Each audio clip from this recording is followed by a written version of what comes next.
Hello and welcome back to my channel Learn with Nikhil. In this lecture we will understand about different cycloid curves. So the definition of a cycloid says that a curve generated by a point on the circumference of a circle rolling along a straight line. Epicycloid is nothing but a curve generated by a point rolling on another circle outside it. And hypocycloid says that a curve generated when a circle rolls along another circle inside it. So epicycloid, a curve generated above another circle, and hypocycloid is a curve generated inside another circle. So here we will consider a circle or a sphere. We will mark a point P at the bottom of it. So this is the point which is going to roll.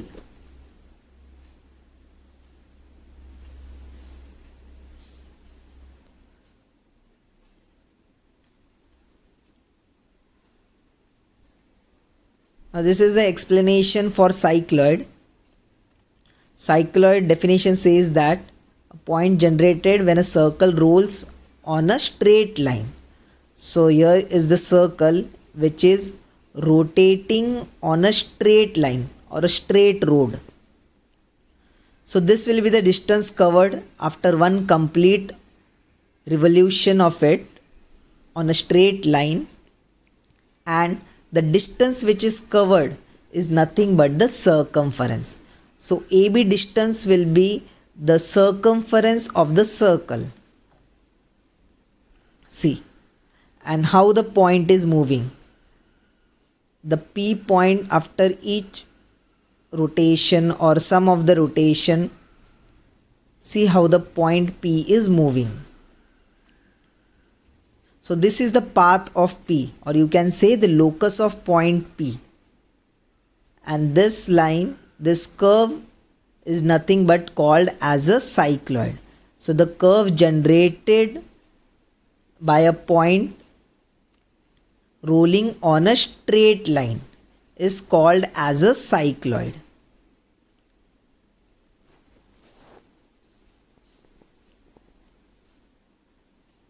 Now for the epicycloid, same method, but the curve is generated after rolling along another circle outside it.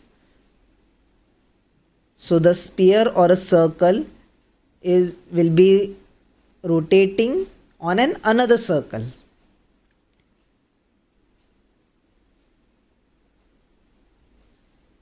And another curve or another circle will be a bigger distance.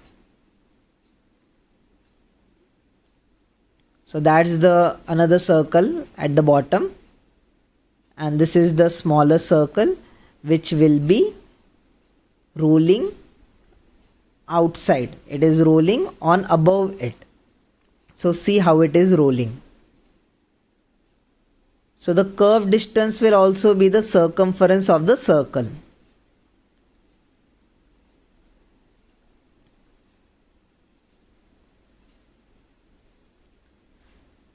And how the locus of point P will be, the curve. As it is rotating, this will be the shape of a curve. And this curve shape formed is called as an epicycloid when one circle rotates on another circle outside it. Now for the hypocycloid explanation, a curve is generated when it rotates on another circle inside it. So that's the bigger circle, and the smaller circle is rotating inside the another circle. So it can be The point P can be anywhere. It can be towards the surface.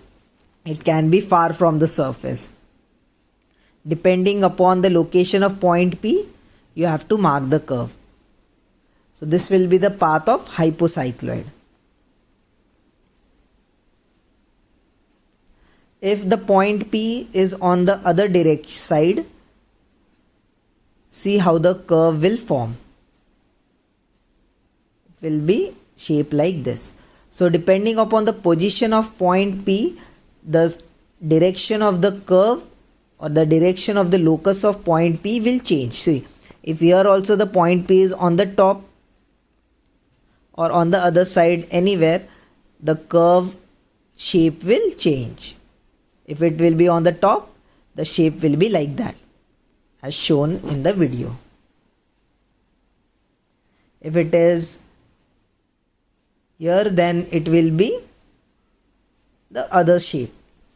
So depending upon the position of point P, the curve shape will change. So in my next lecture, I'll explain and take the sums for cycloid, epicycloid and hypocycloid. Thank you. Do subscribe.